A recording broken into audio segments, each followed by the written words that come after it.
Hello everyone. Hello. Hello. કેમ છો બધા? બસ બધા મજામાં. ઠંડીમાં. યા જે પણ લાઈવ જોઈ રહ્યા હોય આઈ હોપ તમે બધા મજામાં હશો. આજે અમે બિઝનેસ પાર્ટનર્સ ફરી લાઈવ આવ્યા છે અમારા એક નવા એપિસોડ સાથે, જેનો ટોપિક છે કે ઇન્વેસ્ટમેન્ટ આ ડિજિટલ બિઝનેસમાં જરૂરી છે કે નહીં.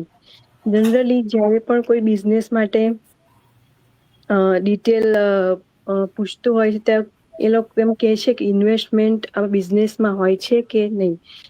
તો યસ, તમે કોઈ પણ બિઝનેસ સ્ટાર્ટ કરો કે વિચારો કે કોઈ પણ બિઝનેસ હોય તો એમાં ઇન્વેસ્ટમેન્ટ તો હોય જ છે. નાનો બિઝનેસ હોય કે મોટો બિઝનેસ હોય. હું એક્ઝામ્પલ આપું કે જો તમારે કઈ નાના બિઝનેસ ધારો કે પીકલનું હોય તો એમાં તમારે ઇન્વેસ્ટમેન્ટની તમારે ઓઇલનું સેટિંગ કરવું પડે, પ્લસ સ્પાઇસીસ, એના પેકેજિંગ મટીરિયલ માટેનું જે ઇન્વેસ્ટમેન્ટ હોય એ નાનું મોટું ઘણું ઇન્વેસ્ટમેન્ટ એમાં હોય છે. એવી જ રીતે ડિજિટલ બિઝનેસમાં પણ ઇન્વેસ્ટમેન્ટ છે, પણ કમ્પેર ટુ અધર બિઝનેસ ખૂબ જ ઓછું ઇન્વેસ્ટમેન્ટ હોય છે. અને તમને એની ધારો કે તમે બીજા ઓફલાઈન બિઝનેસ રિલેટેડ વાત કરું તો એમાં તમારે ઇન્વેસ્ટમેન્ટમાં તમે કોઈ બી રેન્ટલ પ્લેસ તમારે એમાં ઇન્વેસ્ટ કરવું પડે, પ્લસ સ્ટાફ હોય એને સેલરી આપવાની હોય, પ્લસ તમારે અમુક થિંગ્સ સેટ કરવા, ધારો કે ફર્નિચર કે એવું કંઈ તમારે લાવવું હોય એમાં ઇન્વેસ્ટમેન્ટ તમારે પડે.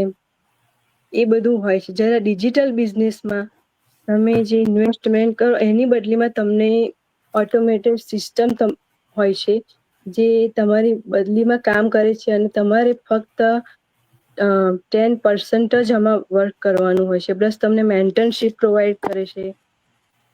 અને એમાં તમારે ટ્રેનિંગ છે, મોબાઈલ પ્લસ ઇન્ટરનેટથી તમારે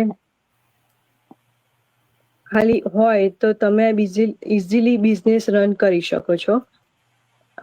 સો યા, મારા ફર્ધર બિઝનેસ પાર્ટનર્સ ઇન્વેસ્ટમેન્ટ શું કહે છે. સો ઓવર ટુ દર્શનાબેન. ઓકે. યા, કેમ છો બધા મજામાં? યા સો આજે આપણે છીએ સેમ ટોપિક કે જેમ તમે કીધું કે ડિજિટલ બિઝનેસમાં આપણે કેટલું ઇન્વેસ્ટમેન્ટ કરવાનું હોય, રાઈટ? સો આપણે કોઈ પણ બિઝનેસ હોય તો ઇન્વેસ્ટમેન્ટ તો હોય જ, થોડું હોય, લાઈક ઓછું હોય કે વધારે હોય, પણ આપણે ઇન્વેસ્ટમેન્ટ તો કરવું જ પડતું હોય છે. અને આ તમારા સ્કિલ ઉપર ડિપેન્ડ કરે છે કે તમારું સ્કિલ અને હાઉ ફાસ્ટ યુ વર્ક, તમારું ફાસ્ટ વર્ક કેવું છે અને તમારી ગ્રો કેપેસિટી આમાં કેટલી છે. તમે નાનાથી બી સ્ટાર્ટ કરી શકો, એવું નથી કે તમારે મોટું ઇન્વેસ્ટમેન્ટ આમાં કરવાનું છે. અને આ ડિજિટલ છે એટલે તમારે ઓછું ઇન્વેસ્ટમેન્ટ છે. આમાં તમારે કોઈ રેન્ટ પે નથી કરવાનું, તમારે કોઈ ઇન્વેન્ટરી નથી આમાં મૂકવાની કે ભાઈ ચલો તમારે આટલી ઇન્વેન્ટરી મૂકી રાખીને એ સેલ કરવાનું, એવું કોઈ વસ્તુ આપણે સેલ કરવાનું નથી. આ આપણે એક સિસ્ટમ છે, એને જ આપણે થ્રુ આઉટ માર્કેટિંગ કરવાનું હોય છે. એટલે આમાં બહુ જ ઓછું ઇન્વેસ્ટમેન્ટ છે. ધારો કે આપણે કોઈ કન્વિનિયન્સ સ્ટોર લઈએ કે કશું બી આપણે બાય કરીએ તો એનું બી રેન્ટ આપણે પે કરવાનું છે, કે પ્રોપર્ટી રેન્ટ હોય કે ગેસ બિલ હોય, લાઇટ બિલ હોય, બધું જ, રાઈટ? જ્યારે આ ડિજિટલ બિઝનેસમાં આપણે લાઇટ બિલ કે વોટર બિલ કે ટેક્સ બિલ આપણે કોઈ એમાં પે કરવાનું નથી હોતું. ખાલી આપણે નાનું જ ઇન્વેસ્ટમેન્ટ હોય છે. સો ઇઝી થાય છે કે આમાં એટલું બધું ઇન્વેસ્ટમેન્ટ નથી હોતું જેટલું આપણે બિઝનેસ સ્ટાર્ટ કરીએ, બીજા અધર બિઝનેસ સ્ટાર્ટ કરીએ એમાં હોય છે. કન્વિનિયન્સ સ્ટોરમાં આપણે કેટલું બધું ઇન્વેન્ટરીના આપણે પે કરવા પડે, આપણે જ્યારે નવું બાય કરીએ તો ઇન્વેન્ટરીના પે કરવા પડે, એનું રેન્ટ આપવું પડે, બધું કરવું પડે, ગેસના પૈસા આપવા પડે, લોટરીના આપવા પડે, બધું જ, રાઈટ? ત્યારે આમાં એવું કશું નથી. એટલે ઇટ્સ ઇઝી છે અને અફોર્ડેબલ છે. દર્શનાબેને કીધું એવું કે આપણે કોઈ કન્વીનિયન્સ સ્ટોરમાં લઈએ તો વારે વારે ઇન્વેસ્ટ કરવું પડે છે, જ્યારે આમાં તો વન ટાઈમ ઇન્વેસ્ટમેન્ટ છે, રાઈટ? અને એવું નથી કે બીગ છે, એ તમારા પર ડિપેન્ડ છે કે તમારે કઈ રીતે સ્ટાર્ટ કરવું છે. અમારા જે ફ્રી વેબિનાર હોય છે. ધેન આફ્ટર 149 રિફંડેબલ ઇન્વેસ્ટમેન્ટ છે, કે મેં બીજા કોઈ બિઝનેસમાં એવું નથી જોયું કે રિફંડેબલ મળતું હોય. 149 રિફંડેબલ છે, કે તમે વન મંથમાં જુઓ, ફિગર આઉટ કરો કે શું છે આ, and then after up to you છે કે તમારે નાનેથી સ્ટાર્ટ કરવું છે, મોટેથી સ્ટાર્ટ કરવું છે, કે કેવી રીતે કરવું છે. અને હા, આમાં એવું છે કે એવું નથી કે તમે ઇન્વેસ્ટ કરો, લાઈક બધા એવું પૂછતા હોય છે કે ઇન્વેસ્ટ કરીએ એટલે કાલથી ઇન્કમ ચાલુ થઈ, વીકલી કેટલું મળે, મંથલી તમને કેટલું મળે, પણ આમાં એવું કંઈ નહીં હોતું. આમાં તમારા એફર્ટ પ્રમાણે હોય છે. તમે કોઈ હોય છે કે કોઈ વ્યક્તિ ઓછા ટાઈમમાં બી ઘણું મોટું કવર કરી લે છે, કોઈ સ્લોમાં કરે છે. એટલે એવું જરૂરી નથી કે તમે આજે જ ઇન્વેસ્ટ કર્યું અને કાલથી તમારી ઇન્કમ ચાલુ થઈ ગઈ, રાઈટ? આમાં તમારે એફર્ટ તો આપવા જ પડે છે. તમે જોબ કરતા હોવ તો તમે ટાઈમ ઇન્વેસ્ટ તો કરો છો ત્યાં એમાં, અને એ બી તમે બીજા માટે કામ કરો છો, રાઈટ? જ્યારે આમાં શું છે કે આપણો બિઝનેસ છે, આપણે પોતે બોસ છે. આ જે નોલેજ છે, આપણી જોડે જે નોલેજ છે, એ બધું આપણા માટે જ એફર્ટ આપવાનું છે કે આપણે કેવી રીતે અર્ન કરીશું. એટલે એવું નથી કે, અને એટલું મોટું બિગ ઇન્વેસ્ટમેન્ટ હોતું નથી આમાં, કોઈક મિનિમમ હોય છે, રાઈટ? That's true. અને કહેવાય ને કે ફ્રીમાં તો કશું જ નહીં મળતું. ખાલી મે બી મળતું હશે તો સેમ્પલ્સ મળતા હશે, કે કઈ એડવાઇસ ફ્રીમાં મળતી હશે, કે મોટિવેશન મળતું હશે બહુ તો. જેવું અમે લોકો બી તમને ફ્રીમાં વેબિનાર તો આપી જ રહ્યા છે, રાઈટ? જે અમારો વીકડેઝમાં 2 વાર વેબિનાર થાય છે, એ બી અમે ફ્રીમાં જ આપી રહ્યા છે. સો આપણે ગુજરાતીમાં કહેવત બી છે કે આપણને લાઈક ભૂખ લાગે ને તો જ કોક આપણને જમવાનું આપે, અધરવાઇઝ માગીએ તો જ મળે, એવું છે, રાઈટ? તો ડેફિનેટલી બધે જ ઇન્વેસ્ટમેન્ટ તો હોય જ છે, નાનું મોટું કંઈ અલગ અલગ રૂપમાં ઇન્વેસ્ટમેન્ટ થાય છે. એવું નથી ઇન્વેસ્ટમેન્ટ એટલે એકલું મની જ હોય.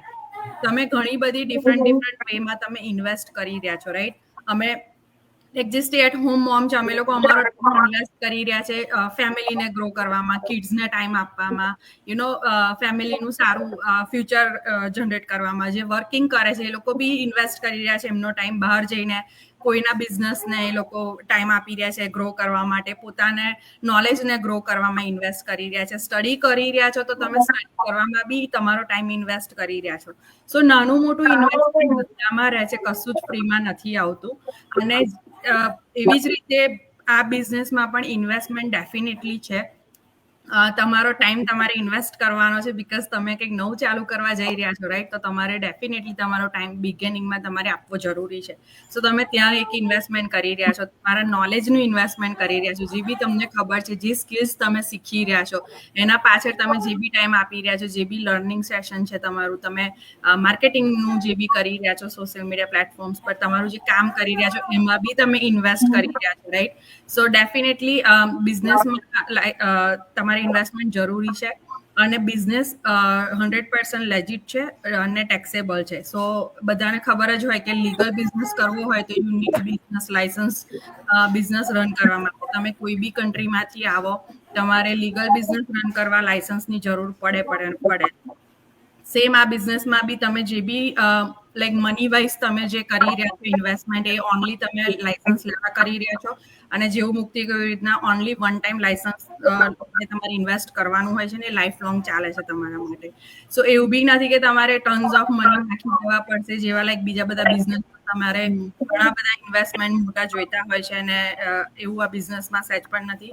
અગેન નાના ઇન્વેસ્ટમેન્ટથી બી તમે સ્ટાર્ટ કરી શકો છો. ડિફરન્ટ સ્ટ્રેટેજીસ બી અવેલેબલ છે, ડિપેન્ડ ઓન કયા કેટેગરીમાં કયા ફીસથી તમે સ્ટાર્ટ કરી રહ્યા છો. તો ડેફિનેટલી તમે વેબિનાર બી પછી જે 30 ડેઝનો ટ્રાયલ છે એ એક્સપ્લોર કરશો તો તમને વધારે આમાં લાઈક વધારે ખબર પડશે કે અમે શું કહી રહ્યા છે, કેવી રીતે આ વર્ક કરી રહી છે સિસ્ટમ.